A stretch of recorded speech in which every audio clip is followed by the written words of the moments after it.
We incentivized our property managers and leads to grow their business.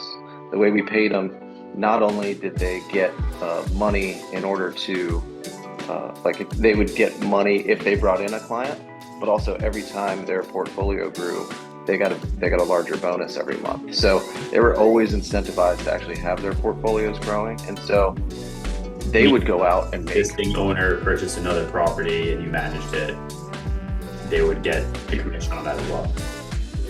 You would get a bonus every month based on how big your portfolio size was, commensurate with, every unit you added, you made more money every month. So you could make 5 grand more a month or a year, excuse me, just by getting some new clients and managing that portfolio.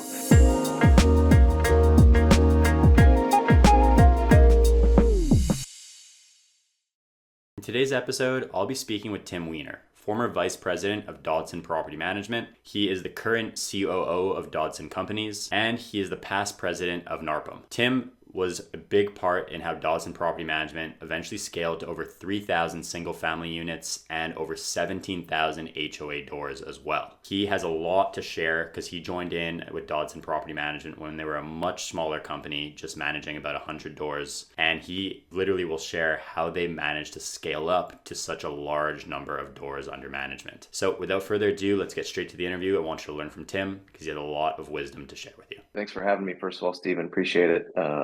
Love you guys at Upkeep. So really, I'm kind of a very common story. I didn't know that property management was a thing really when I was growing up. Never thought about doing it, but kind of lucked into it. So I had actually gotten laid off from my first job out of college when I graduated in 2008, where there were not a lot of people looking for 22-year-old folks with very little experience in the workforce. So got laid off my first job. I was in DC area and I moved back down to Richmond, kind of where I went to college, and happened to meet Duke Dodson, who ended up offering me a part-time job while his intern was moving on. He said, "Hey, can you come work for me for a couple weeks? This person's leaving and I need to hire somebody else." And like a month and a half later, he kind of came up to my desk and said, "Hey, I can't really find anybody else that I like. You seem fine. Why don't you stick around full time for a while?" So that has now turned into about 15 and a half years later. So I've stuck around for a little while, but just at Dodson Companies, like I said, I was the third employee there at the time. We were super small, had about 100 doors, and I've done everything from basically a glorified admin assistant when we first started, doing everything, to working my way all the way up to chief operating officer when we had about 160 employees. So obviously we had a big long journey in between that, and I'm sure we'll get into that more. But it was a wild ride going from, like I said, 130 doors to where we were when we sold. Yeah, definitely. I mean, you guys had a really successful company. I remember right before you sold, we were just like, wow, it's crazy how you built such a big company in just one market, which Yeah. a lot of property management companies thinking like you have to be nationwide to get to that size. So we'll cover that in a little bit, but I guess can you take us through the early days? So you just came on, you had about roughly 100 doors. Like, what did you guys do to build up in those earlier stages? Yeah, I would love to say that we had this like amazing system that we put in place where we were immediately getting leads that were coming in and we were closing them left and right. But I mean, I think really first and foremost, hustle and grind, right? We were a 3-person shop. And, I think creating that hustle and grind culture really helped us even as we grew to a 5-person shop, a 10-person shop, a 15-person shop. We really kept that. And I think that's one of the things that made us pretty successful. But one of the things that we always said was the more signs we can get in yards, the better we'll be in terms of growth. And so we were very, very diligent in a marketplace that wasn't very diligent on the property management side, of almost acting like realtors. So like every showing we had in Richmond, we had lead-in signs on streets, like on a main road and then another road, and then we had our big, huge rental signs. In Richmond, that was not common. And so we tried to think of where the gaps were in the industry and try to be really, really focused on those and make it really obvious that we were paying attention to those. And so we were able to get our names out there a little bit easier than some of the other folks were who were still a little stuck in the past in property management. So, but I do think that that hustle and grind and making friends with realtors to try to get referral sources, I kind of group those two things together. I think that's really that was our bread and butter early on.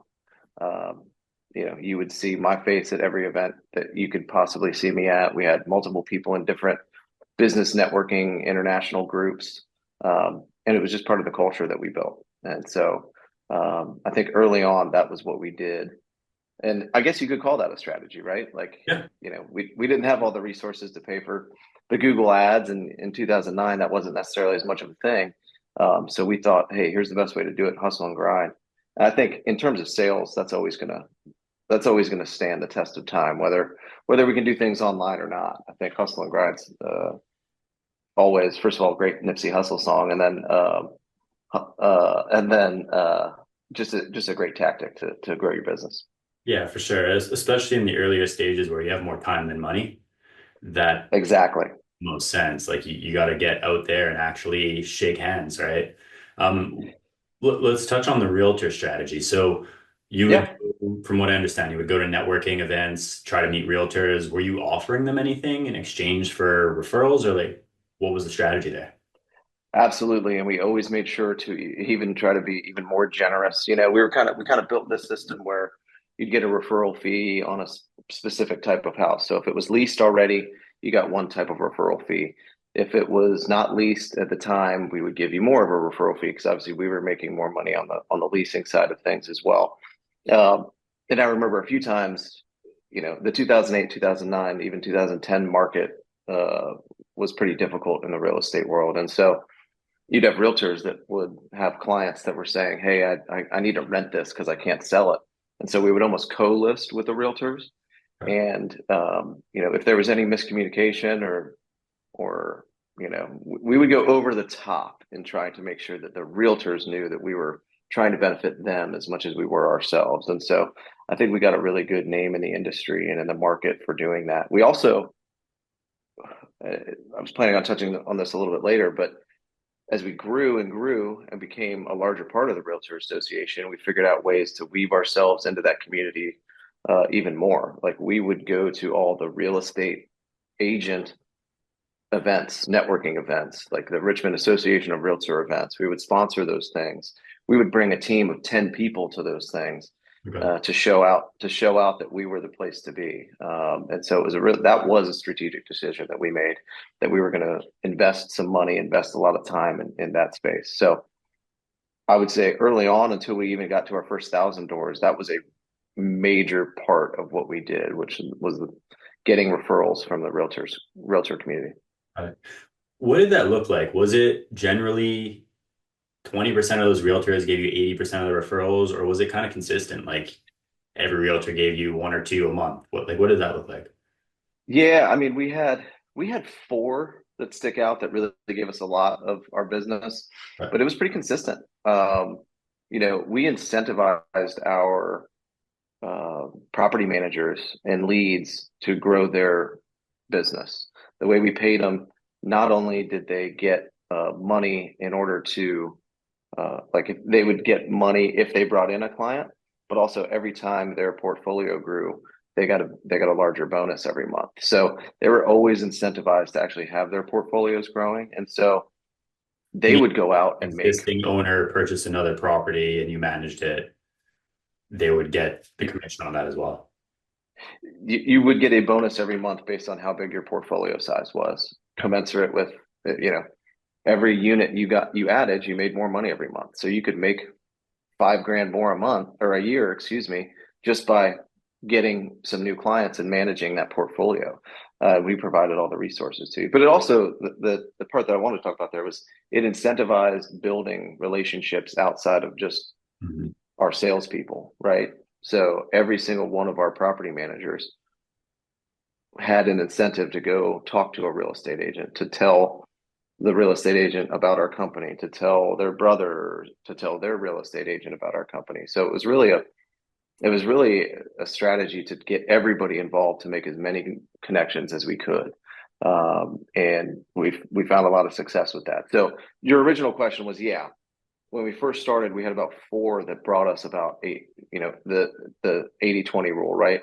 But as we grew and as we expanded, even as we were only three or four property managers deep, we really did utilize them to build that community. And I mean, we would get 100 to 150 from, one here, two there, one here, two there, throughout a year as we really kind of had that growth strategy cruising. Got it. I like that strategy where you're kind of making everyone on your team a salesman in a way. And what's nice is a property manager, usually if their portfolio grows and they're on a fixed salary, they're just like, man, now I have to do more work for the same pay. Right. Whereas in this case, they're actually incentivized to go out and grow their portfolio. So they're not looking at it as like, man, I have to do more work for the same pay. It's like I'm actually getting paid more because my portfolio is growing, which is unusual to see in property management. So I definitely could see how that could be really effective.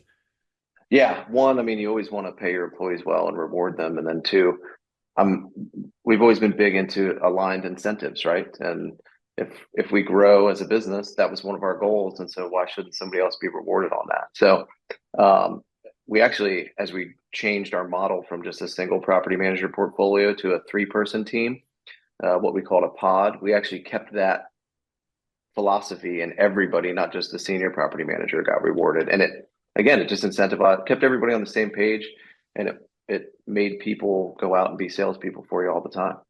Well, what does a pod look like? Just to touch on that a little bit more. Yeah, yeah. So we took a little bit of time, and it depends on how deep you want me to get into this answer because I've did a lot of study on it. But we kind of found we did a lot of research to try to understand as we were growing why it was hard for us to keep clients a lot. And they were always so mad about turnover and the relationships. Every time you lose a good person, you lose good clients, right? And so we went out and kind of studied what size are the businesses that clients tend to be the most happy and what are the most consistent sort of businesses. NARPM was a great resource for us in this, and just chatting with a bunch of folks through NARPM. But we found out like that 300 to 375 was kind of the sweet spot, right? So we almost tried to build little mini companies throughout. So at different points in time, we had up to 6, 7 pods, which were basically little small businesses. So you would have a senior property manager, and then they would have two assistant property managers. What those assistant property managers looked like changed over time. At one point, it was a person who did all of the field work. So they did all showings and they did all inspections. Then the inside person handled all of the maintenance work and the turns. And both of those people were in our markets. Um, that evolved over time, and we started using virtual resources as that became more popular to try to fill in some of those gaps.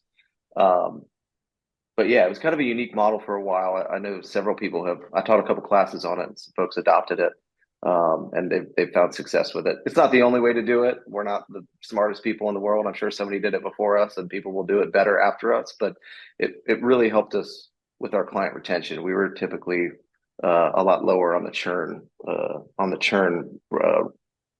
scale than some of the other folks our size. Because now you lose one of those three, at least that person still has the two of the three that they're normally speaking with. Correct. And so, that relationship that they've built with those homeowners as a senior property manager or an assistant property manager, they're more consistent because they know, hey, I've got Chet, or I've got either Chet, Jessica, or Steven. And so it just made it a little bit easier.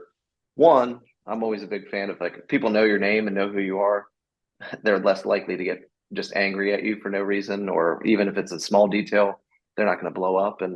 And two, just that consistency thing, right? Like, I think we all struggle with that in this property management space. So those were our two goals with it. It helped us, when people were at 18 to 25% churn, we were in the 12, 13%, 11 to 13% range. And so I credit a lot of that model for helping us there. Yeah, and that's huge towards growth. If you can reduce your churn naturally and continue to increase the amount of doors you add, naturally you're going to grow much quicker than the company that's got double the churn rate.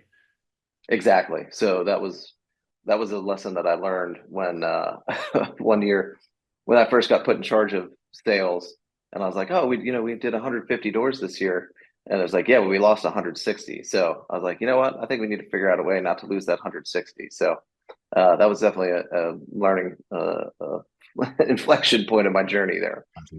So aside from the realtor referrals and the boots on the ground networking, eventually you started to, I assume, do some other strategies for growth. Correct me if I'm wrong, but that's what I assume getting to the scale that you were. Yeah. I guess what other things did you put into place to help Dodson Property Management grow to, where you eventually were? Yeah. So, I mean, obviously, we were very, very happy with our success in our online presence. Um, Property manager websites helped us early on with our websites. I know you guys came in and helped us with a lot of social media, building our database and those sorts of things towards the end, right before we sold. But um, you know, we had people that spent a lot of time on our website. We became known not only in this market, but in our Fredericksburg market, which is, I consider them all the same, kind of Central Virginia. It's Mhm. only about 40 minutes away. So it's really kind of the same market. But, um, you know, depending on where you were, we would come up before a lot of the internet lead services. If you searched home for rent, Richmond, it was Zillow and then us. Okay. And it was because we were super aware of what we needed to do in a search engine optimization way. And that's not because we were that smart. That's because we just went to NARPM and learned from people like you and PMW and folks that actually really understand what it takes. So we had a lot of success being the first pe- people that were called once somebody did a search. And we had that great name recognition. You know, SEO takes you to a certain stage, right? So it was like SEO is great for a few years, and then okay, what's next? And then it's okay, Google AdWords, and then it's social media presence, and then it's how do we follow up with our clients or the folks that are hitting our website but we never hear from. And Yeah. so things are, oh, I guess I don't know how specific you want me to get on this, but I think things are always evolving, and you have to stay up to date with it. We did so much over time uh, on the organic side. And I think it all kind of adds up, but Yeah. it's always changing. And you know this better than anybody, I would guess, is that you can't just be an SEO engine anymore because everybody is caught up. You know, 11 years after we started doing it, everybody's caught up there, and they all know. People do it a little bit differently, but everybody knows that that's one thing you should be. You got to be on the first page of Google.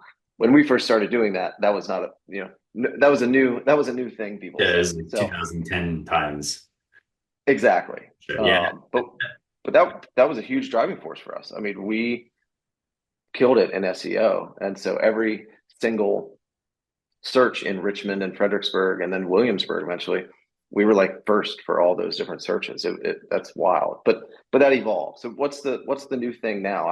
We haven't grown our third party business in a little while. Is it still the combination of AdWords and follow up and direct marketing and that sort of thing? What do Honestly, you depends what's on the market. It depends on the yeah, market where you're at. So, a company your size, you have to stack on with what you're doing to get right, the scale that you're at. A company that is looking to get to their first 500 doors or even 700 doors, you don't need as many strategies because you're at a much smaller, you need much less doors added to grow your right, business by, to double your business even, right? Whereas to double your business when you're at 2,000 doors, means literally adding on another 2,000 doors.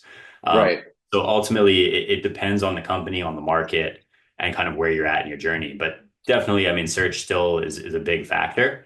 Um, yeah, and there's also things like what you were talking about, whereas you also need to take care of the leads that didn't convert when they found you online.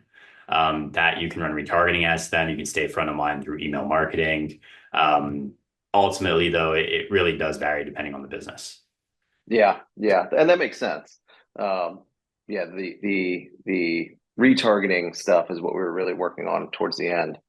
And what I was really excited about. We're doing some of that now with what we're doing on the restaurant side of things. We're not experts at it yet, though, and we need a little more help. But to me, that was the next stage for us. In addition to obviously we grew through acquisition as well. So, um, but yeah, I mean, our journey really was SEO, building on the AdWords. And I like the way you said it, stacking it. I never really thought about that, but we did it all. One thing that we never found success with that I think a lot of other markets do was like the vlogging and the blogging and like the building of those resources through your website and Mhm. into YouTube.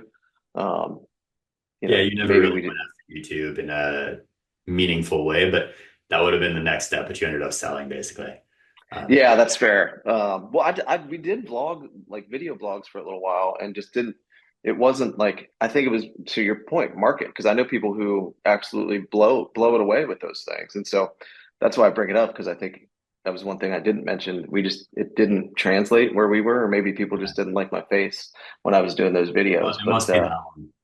it must be that one. But yeah, I mean, I think people have found a lot of success with that, and so just wanted to make sure people do that Mhm. that's an option, especially smart property managers. If you can push out smart content, people are still looking for it. Uh, in my market, our biggest competition is self managers, and so they're looking for content just the same way I need to go to YouTube to figure out how to fix the gasket in my faucet. They need to go to the YouTube to figure out how to fix whatever it is, how to evict their tenant or how to fix something on their house. So if you can provide that, I think it would be really good as Yeah. well. So along your journey, what would you say like some of the most challenging points were in growth? Obviously, Yeah. covered what you did to actually bring on doors, but how did you manage it operationally? You eventually became COO, so I assume you must have some good insight to share with us there. Yeah, I mean, you know, I don't know how much I would say beyond, the way we structured things. I do think that pod system was really beneficial structurally because I do think there's this like every time you grow 50 doors when you're a certain size, you feel like you got to blow everything up because like, oh my God, do I hire somebody? Do I not hire somebody? You how do I handle this 50 doors? And if you're building systems around larger teams, you have the ability to say, okay, all right, maybe it's not till 150 doors that I really have this point in which I'm like, all right, do I have to hire somebody else? Do I have to hire somebody else?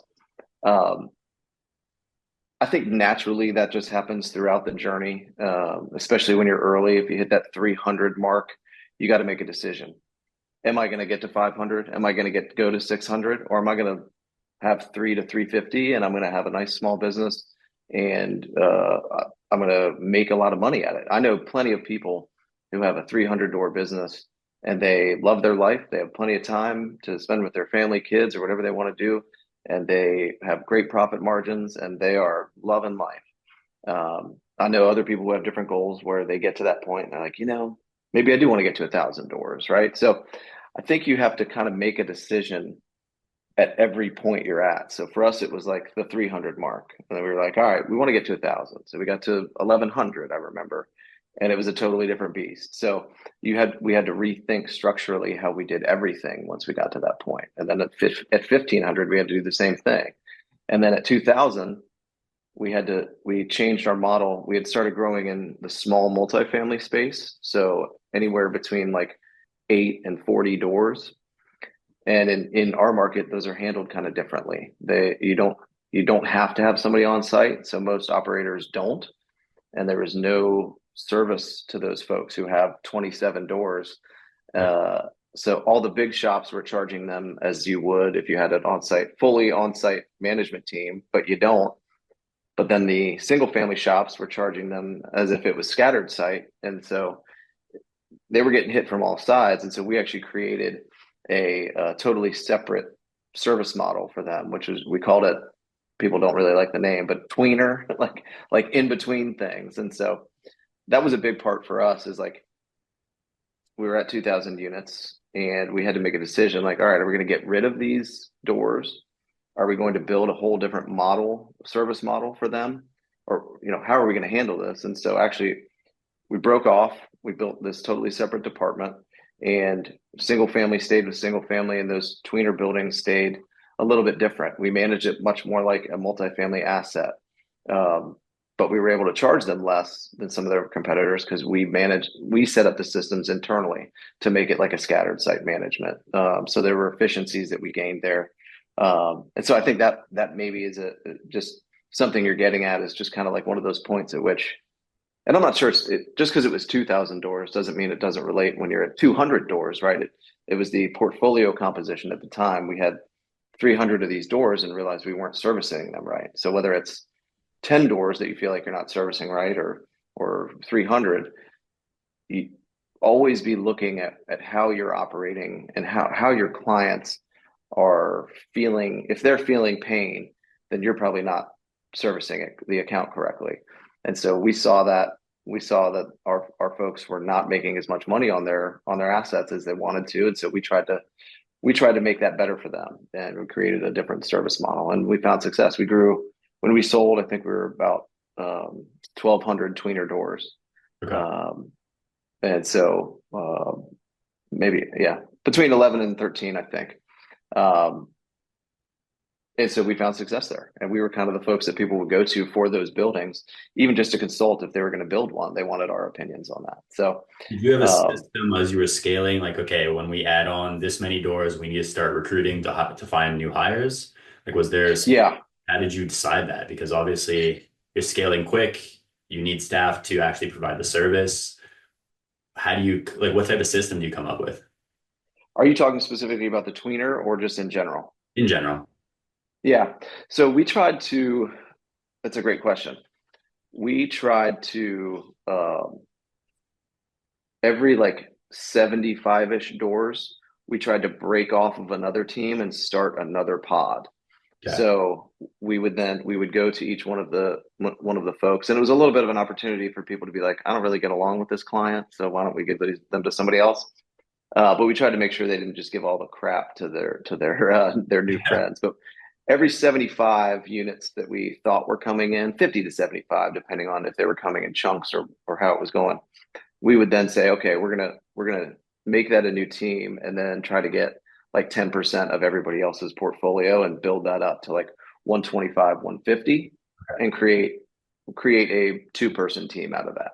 So um, one of the things that I think you got to be careful of is, as you're growing, and this is obviously not rocket science, right?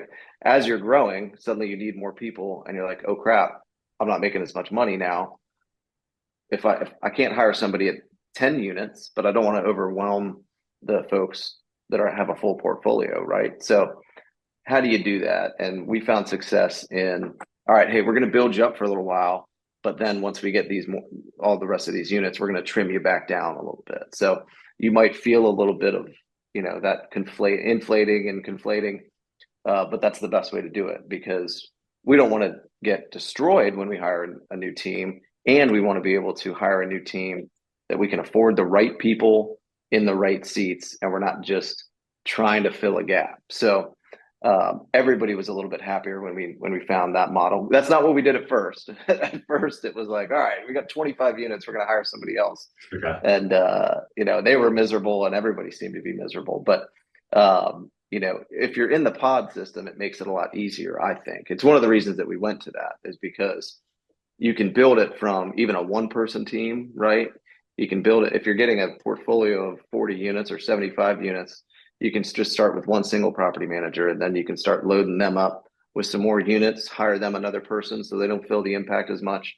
And then once they get up to that 275 or 250 range, you can hire them another person, and then give them up to about another 100 units. So that was a very verbose way of saying, yes, we did have a strategy, especially the last 5 years or so of before we sold, and we found success in it. If I was starting now as a single property manager, just starting off getting my first 100 units, I'm just going to know that it's a grind, and I'm going to try to build to whatever my model is, whether it's the pod system, whether it's whether you've got it really segmented, where you've got a maintenance division and a leasing division and this division, whatever it is, just figure out what your number is and figure out what your employees can bear, and then try to peel it off them that way, as opposed to, hey, we're getting 75 units tomorrow and you're all screwed. And I guess the property managers, well, the pod wouldn't matter, wouldn't be too upset because their bonus is based off of how big their portfolio size is. So at least they're getting compensated when their portfolio is a little bloated. Correct. Yep. Exactly. Yeah. Got it. So eventually you ended up selling. What was the journey like for the sale? Did it happen out of the blue? Was it a longer term goal? How did that come to be? Yeah, it was maybe a little bit of both. Um, we had been talking about potentially merging with a couple of different friends and folks that we had known in the industry for some time. Okay. Sometimes it was a joke over a glass of wine, or sometimes it was a serious call and conversation like, hey, should we do this? Um, we kind of then, after deciding not to merge with a couple of other folks that we were pals with, it kind of that conversation kind of settled, and then it reignited. We had a key employee that we lost, and kind of sat down with Duke, our CEO, one Sunday after that, and we were like, here's what's going on in the industry, all this consolidation. It seems like a good time to sell with the prices that people are getting, and I bet we have, if we contacted a couple people, uh, we would have a couple offers, and so a little bit of both. We had always thought about it. It wasn't necessarily an end goal, um, but Duke, who's our CEO, his wants of what he wanted to do with his career kind of changed. He wanted to get more into the real estate development side, and Okay. so it seemed like a very good opportunity at the time, and was a very good opportunity at the time to sell to Evernest. And you know, it was technically a merger. They took the majority of our employees over there, so we kind of merged together. Um, but Duke wasn't involved very much beyond the sale, and I stayed there for about 10 months. Had a great experience, and just decided I wanted to get back with my buddy. Okay. But on the sales side, yeah, I mean it's a stressful experience. It's a fun experience in terms of um, you know there's excitement in the air. There's also a little bit of trepidation and nervousness. Hmm. Um, Especially uh, staff. Especially the staff, yes, especially the staff. And so there's always this little dance of like, how early do we tell the staff? When do we tell them? And so we told our key people pretty early on, and then we had made the announcement to the rest of the staff very close to the closing. Okay. Um, I actually had to do it. Duke got sick, and I unexpectedly had to make the announcement to all the staff. So uh, but it went pretty well. We made sure we had the team that was purchasing us come in and talk with us, and so there was alignment there, and trust there. And you know, a lot of our staff folks had been with us for 8 to 10 years, and we were fortunate enough that we had built up trust there, and Mhm. and so just being straightforward and honest and giving people, hey, here's really what's going down, and I think they respected that, and we had earned that trust from them. That they were like, "Hey, if you really think this is the best thing, then we're on board." And so we had a lot of folks that were ended up going from the nervousness to 20 minutes later feeling a lot more comfortable after we just had the straightforward and honest conversation with them. And what is the sales price? What is it based off of? Is it number of doors? Is it revenue per unit? Is it total profit for the business? Like what can you walk me through a little bit what that looks like? So I can walk you through it from a couple of different perspectives. One, we bought about 8 companies when I was with Dodson Property Management. Okay. Then obviously we sold to Evernest, and then my role at Evernest was I was in charge of mergers and acquisitions, basically. So You're the right guy I've to seen it. ask. Yeah, I mean, and unfortunately, my answer is I've seen it done a million different ways. So um, I think I've gone through about 45 transactions. Not always as intimately involved on the purchase price side, but on the operational side. But as I was with Evernest, we did more and more of that. But typically, what I have seen done is some sort of a multiple of revenue for any sort of company with any sort of size. Anything that's kind of in that 75 plus door count, you'll most likely see either some sort of a multiple of EBITDA or some sort of a multiple of revenue. Uh, and that shifts with the market, and what people are trading companies for has shifted a lot, even over the last 6 to 8 months. Um, but that is typically what you'll see in terms of sales price. So if you're looking at selling, you're thinking, okay, not what my profit is, but really what my revenue is, and it's not. I've had people think it's what their rent roll is, like how much rent they have coming in, and so that will vastly inflate your sense of self in terms of when you're ready to sell. But no, it's your company revenue that you're bringing in after management fees, leasing fees, whatever you might charge, resident benefit package fees, application fees. If you're looking to sell, throw it all in there. Make sure every dollar that you bring in as revenue is recognized on your P&L, and and because that will hopefully be something that you are benefited on the back end. I also have seen it based on like, hey, here's your number of doors, so I'm going to assign an amount. Here's what I want to pay per door. And if you're, usually you'll see that more in like a 25 to 50 unit door transaction, right? Like we had a number that we wanted to pay per door. Usually it ended up being reflected in the overall revenue.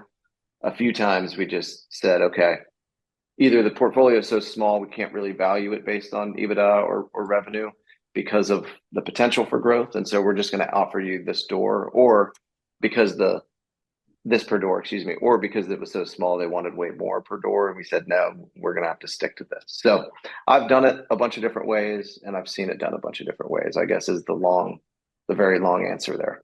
Gotcha. So what have you been doing since selling the business? You mentioned that you wanted to go back and work with your friend Duke. So what Yeah. up to today? Yeah, it's a horrible decision. I don't know why I've decided to do that. No, so Duke has been focusing more on the real estate development side. And so one of the cool things that we've been doing is our focus is on uh, revitalizing communities. And so that's part of our mission statement. And we want to be the driving force in the revitalization of communities. So what that means is it's a multifaceted approach. We're not just developing a building in a place and then going and trying to develop another building somewhere. We're actually spending a lot of time in a few communities, redeveloping a few buildings, partnering with local folks, and building businesses with them within the community. So we spent a lot of time in a community in Virginia called Colonial Beach, Virginia, which was a in the 50s and 60s was a very vibrant, wonderful beach town community. It's about 45 minutes from Fredericksburg. It's about 45 minutes from kind of the Northern Virginia, DC area. And so people used to go to the beach for the weekend, and that was where they went. Kind of became dilapidated. Their downtown was nothing. And so we've spent a good amount of time redeveloping several buildings downtown. So we did a townhouse community, about 27 townhouses. We redeveloped their old bank downtown into a co-working space and some Airbnb short-term rentals. A couple other buildings that we've done right downtown, right on the same street that we renovated, and then 9 condos and 2 commercial bays that we've turned into 2 restaurants right on the beach down there as well. So a lot of time in Colonial Beach. We've got 2 restaurants, like I said, a co-working space, actually 3 restaurants up there because there's a wine and cheese and sandwich shop that we do. And Yeah, then in Richmond, which not just building them, you're actually running the restaurant and running correct. Yep. working space. And is that correct? Yep. Yep, absolutely. Yeah. So the short-term rentals are ours. We sold the townhouses, but and sold the condos, but yeah, the restaurants we are part owners with. Again, we partnered with people in the communities. The wine and cheese shop's a great example. We went to people who've been in the community for a long time. They volunteer. They're very involved in that community. We said, what does actually Colonial Beach need? And they're like, people have been dying for a wine shop. So we opened a wine and cheese and sandwich shop in Colonial Beach, and it's been a lot of fun. Um, similarly here in Richmond, we've got our building that we're in now. We moved offices about a year and a half ago, and then we've got connected in the parking lot. We've got 2 more buildings that we've renovated down here in the Scott's Addition neighborhood in Richmond.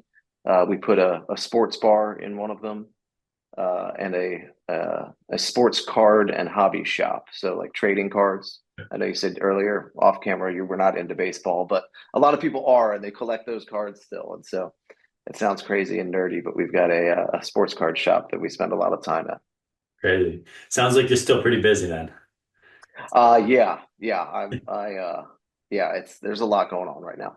So if you were to go back in time to when you started your journey in property management, Yeah. what's the one thing you think you would change to help yourself succeed at a quicker pace? I would to help myself succeed at a quicker pace. That's a great question. I would say um, dropping my ego a little earlier, asking questions, and trying to get more advice from people who are smarter than me.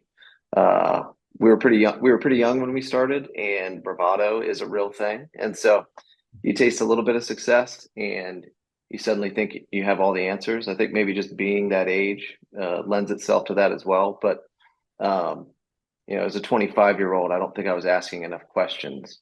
And so things like NARPM, things like getting involved and just talking to vendors and getting on podcasts, listening to podcasts uh, about strategic thinking, I think would probably be something that I would do. We were very into like, hey, how do I sign a lease? And I'm studying those sorts of things and understanding them, like the blocking and tackling of property management. But I don't think I asked enough questions about the strategy piece. Like we've talked about the pods today, so it's an easy example. But like we should have been doing that much earlier on, but we weren't asking enough questions, weren't learning enough. But we joined NARPM pretty early on, so that would be an easy answer to say, oh, I would have joined NARPM earlier. But we joined that in like 2010 and started learning immediately from that. So um, I don't know, strategic thinking and asking questions, I guess. Well, I'd say you did a lot right because where you ended up was pretty impressive, I must say. Thank We you. had a lot of help. Thank you so much for taking the time to speak with me. Really, really appreciate it. If anyone wants to connect with you online, where would they find you? Just go to our website, dodsoncompanies.com or Tim at Dodson Prop, and I'm happy to share my cell phone with anybody who needs it. Thanks so much, Tim. Thanks, Stephen. Appreciate you having me.